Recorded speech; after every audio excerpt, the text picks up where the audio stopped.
Sekarang kita kembali diperlihatkan dengan Xiao Yan yang pada saat ini sedang bertempur di dalam pelelangan. Xiao Yan memperebutkan barang yang merupakan tubuh racun Erming atau tubuh racun bencana. Persaingan di antara kedua belah pihak pada akhirnya terus lanjut hingga mentok di angka 200 juta. Penawaran ini dibuat oleh Xiao Yan dan suasana pada saat ini seketika hening. Wanita berambut perak itu pun hendak kembali menawar, namun pada saat ini sosok yang berdiri di belakangnya tiba-tiba berbicara bahwa mereka hanya menyiapkan 200 juta, oleh karena itu dirinya khawatir mereka benar-benar tidak akan bisa mendapatkan benda yang mereka inginkan. Menanggapi hal tersebut, wanita berambut perak pun sedikit menyipitkan matanya. Sosoknya berkata kepada pria yang bernama Dong Teng, bukankah dirinya tahu betapa pentingnya tubuh beracun ini bagi si wanita? Menanggapi hal tersebut, Dong Teng pun segera berbicara kepada sosok yang dirinya panggil dengan sebutan Dudu.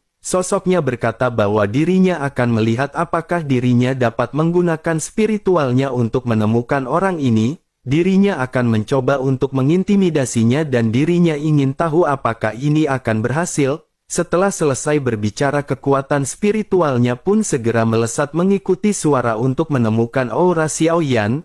Namun pada akhirnya kekuatan spiritualnya bertabrakan dengan kekuatan spiritual Xiao Yan dalam sekejap.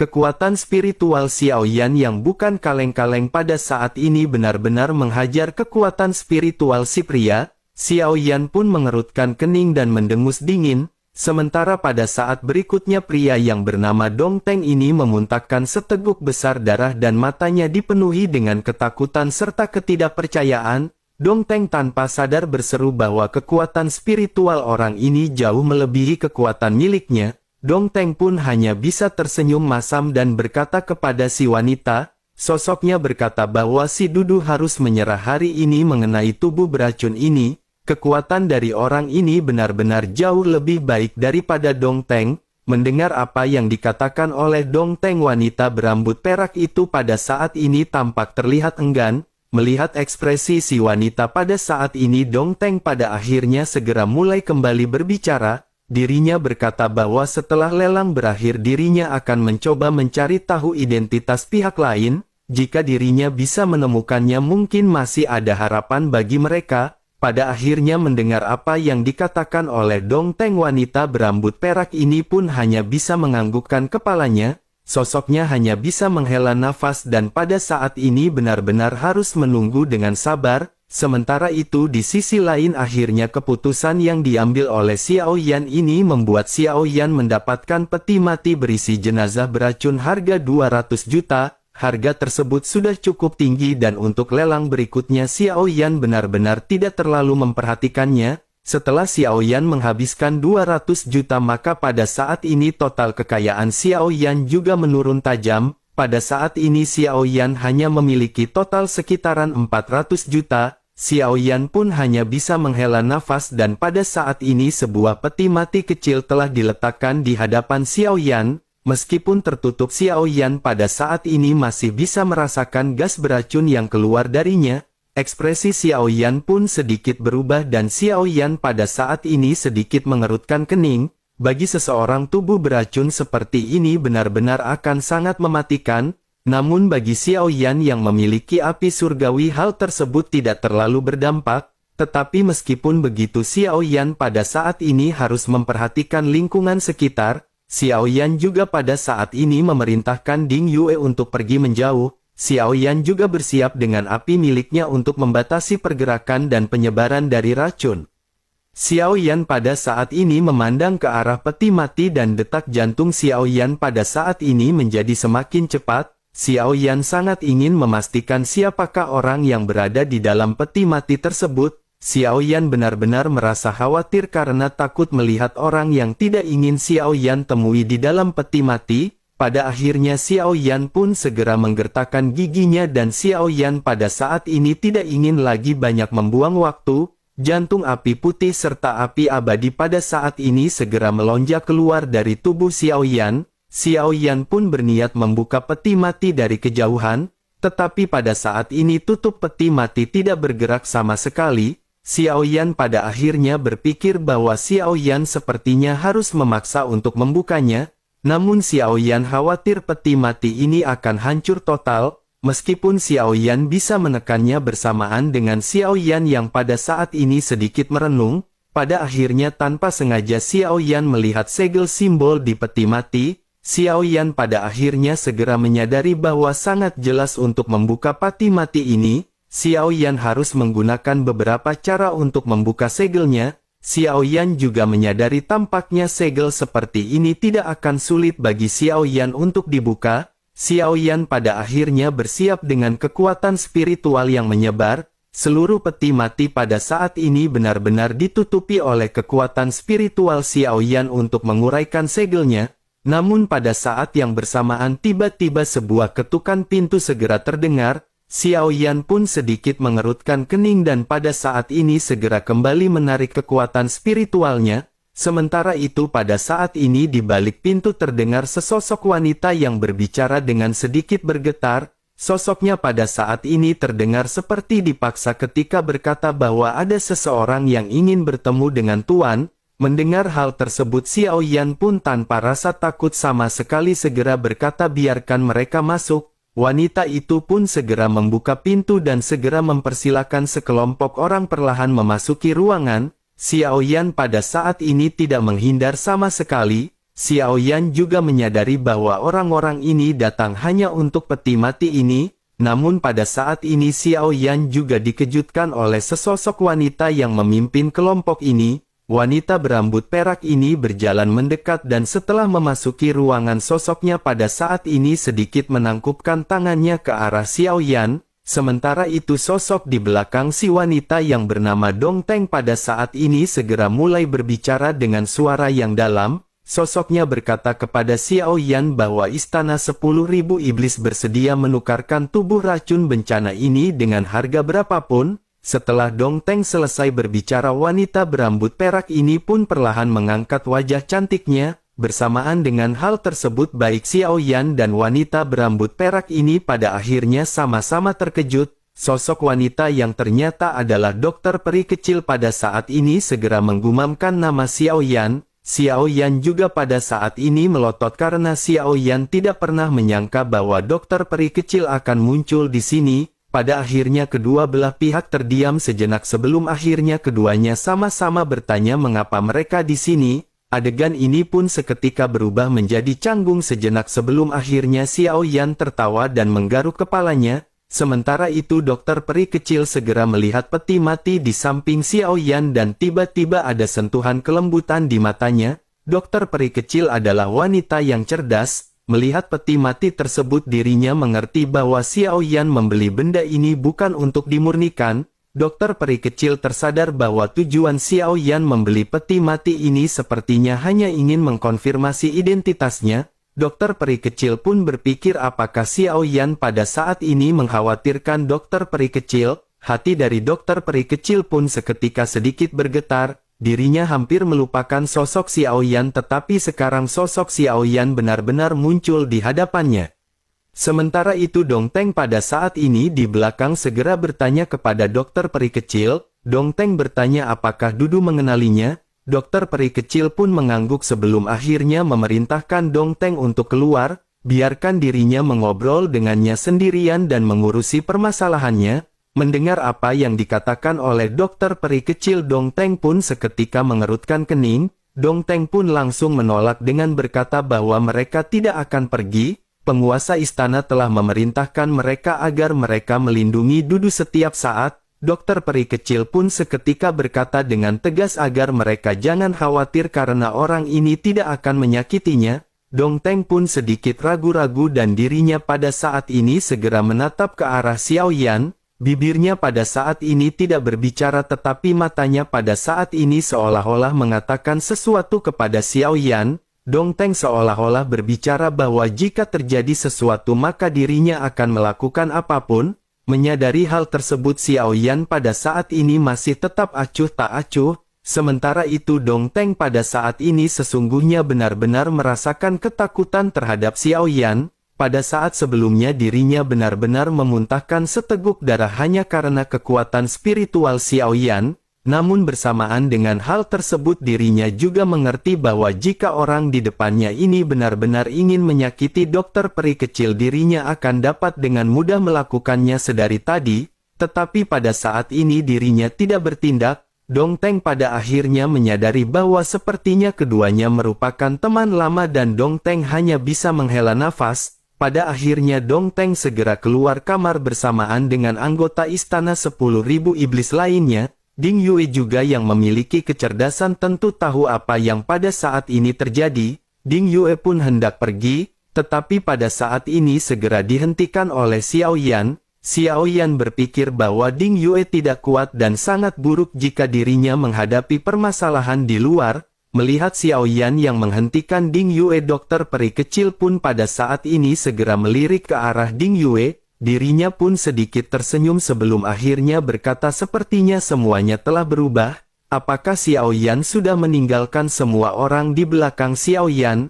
Ada sesuatu di dalam kata-kata dokter peri kecil yang baru saja dirinya utarakan. Xiao Yan juga pada saat ini merasakan rasa bersalah di dalam hatinya. Xiao Yan hanya bisa menghela nafas dan pada saat ini segera meminta maaf. Bagi Yun Yun dan dokter peri kecil, Xiao Yan benar-benar memiliki terlalu banyak ketidakberdayaan di hatinya, terlebih lagi pada saat ini Xiao Yan memiliki status khusus sebagai reinkarnasi dari sosok yang mulia. Dengan begitu maka Xiao Yan juga pada saat ini terbebani dengan beban yang sangat berat. Setiap detail dari kehidupan Xiao Yan terkait dengan takdirnya, kehidupan Xiao Yan benar-benar tidak akan berakhir dengan baik dan Xiao Yan pada saat-saat ini hanya bisa menggelengkan kepalanya. Semuanya dapat terlihat dari pengorbanan orang-orang tim Fearless. Hal inilah yang pada akhirnya membuat Xiao Yan semakin sadar bahwa jika Xiao Yan ingin melindungi orang-orang yang Xiao Yan sayangi, Xiao Yan tidak bisa membiarkan mereka terjerat dalam takdir Xiao Yan dan hidup berdampingan. Sementara itu di sisi lain mendengar Xiao Yan yang meminta maaf, dokter peri kecil masih memiliki ekspresi yang acuh tak acuh. Sosoknya lanjut berkata bahwa ini benar-benar konyol tetapi ini bukan permasalahan, terlebih lagi mereka juga sudah tidak lagi dari dunia yang sama. Tujuan kedatangannya kali ini sangat sederhana karena dirinya membutuhkan tubuh racun bencana ini. Mendengar apa yang dikatakan oleh dokter peri kecil, Xiao Yan pun segera menekan perasaannya dan tersenyum. Xiao Yan ingin mencairkan suasana dengan bercanda kepada dokter peri kecil. Xiao Yan berkata bahwa dirinya telah menghabiskan banyak uang dan bertotal 200 juta pil origin Qi. Mendengar candaan Xiao Yan ini, dokter peri kecil masih memasang ekspresi acuh tak acuh. Sosoknya segera melepas cincin penyimpanan di jari rampingnya dan melemparkannya kepada Xiao Yan. Sosoknya lanjut berkata bahwa di cincin penyimpanan tersebut ada tepat 200 juta. Lebih baik bagi mereka tidak berhutang apapun satu sama lain untuk saat ini. Melihat apa yang dilakukan oleh dokter peri kecil dan ketika dokter peri kecil berbicara dengan dingin, Xiao Yan pada saat ini sedikit terkejut dan Xiao Yan segera berkata bahwa ini tidak perlu. Terlebih lagi mereka juga teman lama dan Xiao Yan akan memberikan ini kepada dokter peri kecil. Xiao Yan belum sempat membukanya tetapi tampaknya tidak perlu lagi bagi Xiao Yan untuk membukanya sekarang. Xiao Yan pun balik melemparkan cincin penyimpanan ini kepada dokter peri kecil. Mendengar apa yang baru saja dikatakan oleh Xiao Yan, tubuh halus dari dokter peri kecil seketika bergetar. Ekspresi acuh tak acuh di wajahnya pada saat ini tidak tertahankan untuk sesaat dan dirinya menundukkan kepalanya. Dokter peri kecil pun menghela nafas dan pada saat ini segera mengangkat tangannya dan memasukkan peti mati ke dalam cincin penyimpanannya. Dokter peri kecil pun lanjut berkata bahwa dirinya tidak membutuhkan kekhawatiran palsu dari Xiao Yan. Dirinya akan menjadi lebih kuat dan dengan begitu dirinya tidak akan membebani Xiao Yan. Setelah berbicara, dokter peri kecil kembali melemparkan cincin berisi 200 juta pil origin Qi dan seketika pergi. Melihat hal tersebut, Xiao Yan pun tersenyum lembut dan segera berkata bahwa dokter peri kecil masih kekanak-kanakan. Mendengar apa yang dikatakan oleh Xiao Yan, dokter peri kecil pada saat ini segera berbalik dan menamparkan ke arah Xiao Yan dengan telapak tangannya. Dengan jarak yang sangat dekat pada saat ini Xiao Yan sesungguhnya masih memiliki waktu untuk bereaksi.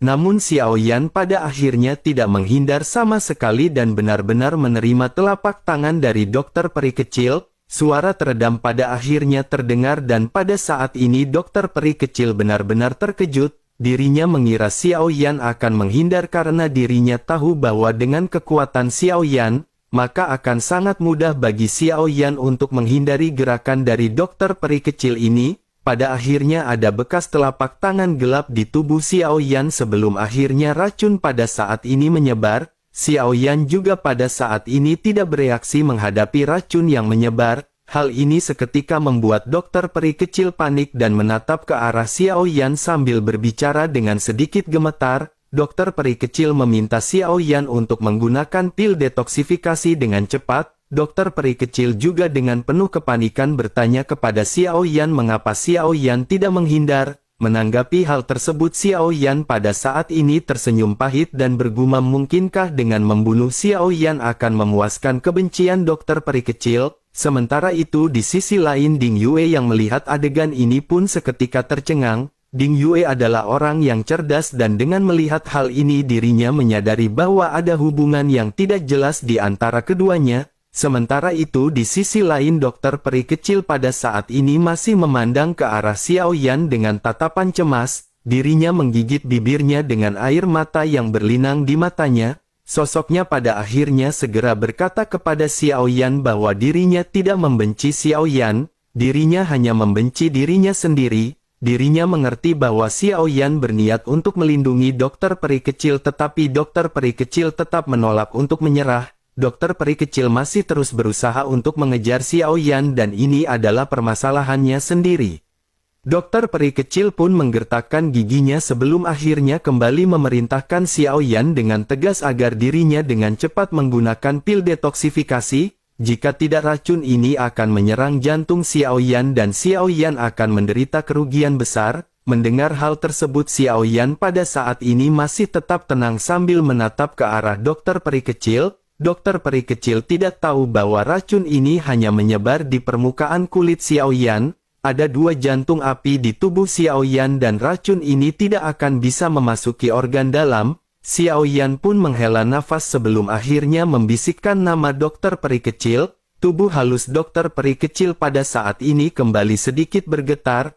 Matanya menatap ke arah Xiao Yan dan sentuhan kelembutan pada saat ini melintas. Kenangan bersama dengan Xiao Yan pada saat mereka di benua Douqi pada saat ini kembali terlintas. Pada akhirnya dokter peri kecil tanpa sadar segera melemparkan dirinya ke dalam pelukan Xiao Yan. Air mata juga pada saat ini jatuh dari wajahnya yang cantik. Dirinya pun segera mulai menangis dan hal tersebut benar-benar membuat Xiao Yan terkejut. Xiao Yan pada saat ini mengerti bahwa dokter peri kecil benar-benar telah menanggung terlalu banyak tekanan sendirian. Dirinya terus-menerus menekan dirinya untuk menjadi semakin kuat agar bisa bersama di samping Xiao Yan. Xiao Yan juga pada saat ini mengerti bahwa alasan mengapa dokter peri kecil tidak pernah berhenti mengejar Xiao Yan adalah karena dirinya benar-benar berharap berada di sisi Xiao Yan. Xiao Yan pada akhirnya menundukkan kepalanya dan menatap ke arah sosok yang pada saat ini berada di pelukannya. Telapak tangan Xiao Yan sedikit membelai kepala dari dokter peri kecil. Xiao Yan bergumam kepada dokter peri kecil agar dirinya diam saja bersama Xiao Yan mulai saat ini. Dokter peri kecil pun seketika melepaskan pelukan Xiao Yan dan berkata tidak dengan lantang. Dokter peri kecil lanjut berkata bahwa dirinya pada saat ini baik-baik saja. Terlebih lagi dirinya juga sangat senang memiliki perasaan menjadi lebih kuat. Namun meskipun begitu dirinya tahu bahwa Xiao Yan akan selalu lebih kuat daripada dokter peri kecil. Dokter peri kecil pun segera memberikan slip batu giok kepada Xiao Yan. Sosoknya lanjut berkata bahwa jika batu giok ini rusak maka Xiao Yan harus datang dan menyelamatkan dokter peri kecil. Dokter peri kecil tidak menunggu Xiao Yan mengatakan apapun dan setelah berbicara, sosoknya segera berbalik ke arah pintu dan pergi meninggalkan Xiao Yan yang terkejut. Xiao Yan juga pada saat ini tidak menyusul dan Xiao Yan tidak tahu apakah Xiao Yan harus senang atau sedih. Sesungguhnya Xiao Yan benar-benar takut jika dokter peri kecil berada di sampingnya. Xiao Yan khawatir apa yang disebut dengan perlindungan jika dokter peri kecil di samping Xiao Yan malah merupakan pembunuhan. Xiao Yan hanya bisa melihat ke arah slip batu giok di tangannya dan pada saat ini sedikit tersenyum. Hubungan di antara mereka pada akhirnya masih sehalus di benua Doqi.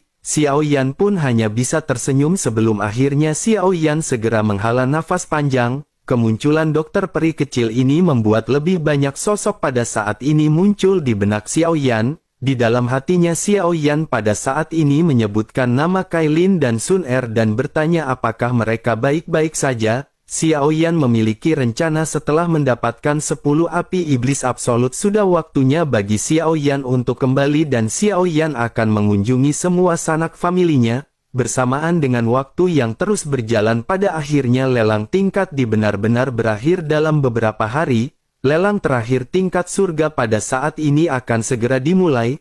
Namun kualifikasi lelang tingkat surga ini tidak hanya tergantung pada aset yang dimiliki, tetapi seseorang juga harus memiliki beberapa barang khusus. Dengan begitu hanya mereka yang memiliki undangan yang diperbolehkan untuk masuk pelelangan. Pada saat ini Xiao Yan dan Ding Yue tidak memiliki kualifikasi untuk memasuki pelelangan, namun dalam beberapa saat pada akhirnya Kulin, Duan Zuo dan Suzy Zai tiba secepat mungkin segera memberikan undangan kepada Xiao Yan. Bagaimanapun Xiao Yan telah berada di pelelangan ini dan ini merupakan puncak yang Xiao Yan harapkan. Oleh karena itu pada saat sebelumnya Xiao Yan meminta bantuan mereka bertiga dan Xiao Yan pada saat ini bisa masuk pelelangan. Singkat cerita pada akhirnya Xiao Yan dan Ding Yue segera pergi dan jumlah orang di pelelangan tingkat surga ini menurun dengan tajam. Tampaknya hanya ada 100 orang termasuk Xiao Yan dan Ding Yue di dalam ruangan ini. Sementara itu di sisi lain dokter peri kecil memandang ke arah Xiao Yan yang telah memasuki lelang tingkat surga dari kejauhan. Matanya yang indah mengembun sedikit dan memancarkan warna yang tidak pernah terlihat sebelumnya.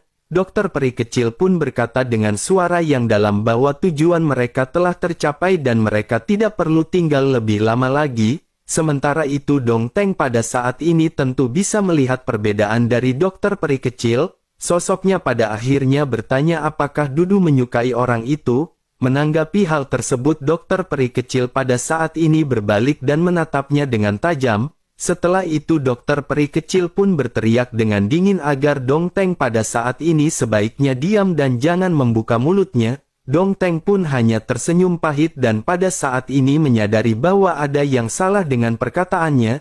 Dirinya pun segera meminta maaf dan berkata sambil tersenyum bahwa dirinya tidak bermaksud seperti itu. Orang ini sangat kuat tetapi hanya saja penampilannya terasa familiar bagi Dong Teng. Tetapi meskipun begitu dirinya pada saat ini sama sekali tidak tahu di manakah dirinya pernah melihat sosok ini sebelumnya. Menanggapi hal tersebut dokter peri kecil segera berkata kepada Dong Teng agar dirinya berhenti berbicara omong kosong dan mereka harus segera pergi. Setelah itu dokter peri kecil pun segera mengembalikan cincin penyimpanan berisi 200 juta pil origin Qi kepada Dong Teng. Dong Teng pun tertegun sejenak karena pada saat ini tidak ada 1 rupiah pun yang digunakan oleh dokter peri kecil. Dengan kebingungan Dong Teng pun segera bertanya apakah Dudu masih belum mendapatkan tubuh racun tersebut. Menanggapi hal tersebut dokter peri kecil pun berkata bahwa semua urusannya telah selesai. Mendengar hal tersebut Dong Teng pada saat ini benar-benar menjadi semakin bingung. Namun Dong Teng memiliki sebuah spekulasi dan Dong Teng pada saat ini tanpa sadar bergumam bahwa semuanya seperti yang dirinya prediksi. Menanggapi gumaman dari Dong Teng ini dokter peri kecil pun segera berkata bahwa Dong Hu juga banyak berbicara omong kosong. Dirinya tidak menyangka bahwa mereka berdua bersaudara benar-benar sama. Jika begitu permasalahannya maka dirinya akan meminta kepala istana untuk mengganti pengawalnya ketika dirinya kembali. Dokter peri kecil pun tanpa banyak basa-basi segera melangkah pergi meninggalkan Dong Teng. Dong Teng pada saat ini hanya bisa menundukkan kepalanya karena takut kepada dokter peri kecil. Setelah beberapa saat pada akhirnya Dong Teng hanya bisa menghela nafas dan mengikuti pergerakan dokter peri kecil. Sementara itu kembali ke Xiao Yan yang pada saat ini sudah berada di rumah lelang tingkat surga. Seluruh tempat lelang ini benar-benar sangat sepi dan mereka langsung dibagi menjadi lebih dari 100 ruangan. Setiap orang berada di ruangannya masing-masing dan privasi ini cukup baik. Di tempat ini juga lebih maju dengan adanya 2 petugas di setiap kamar untuk memberikan pelayanan kapan saja. Xiao Yan juga pada saat ini merasa kagum dan Xiao Yan harus mengatakan bahwa rumah lelang ini benar-benar sangat baik. Sementara itu pada saat ini sesosok pada akhirnya muncul di tengah-tengah platform. Sosok ini segera mengucapkan selamat datang kepada para dewa. Mereka telah menunggu lama untuk pelelangan tingkat surga dibuka kali ini. Tanpa banyak basa-basi lagi mari mereka memulai dengan item lelang pertama. Mendengar hal tersebut pada saat ini mata semua orang pada akhirnya tertuju dan terfokus pada si pelelang yang sangat gemar ke warung Bude Yanti.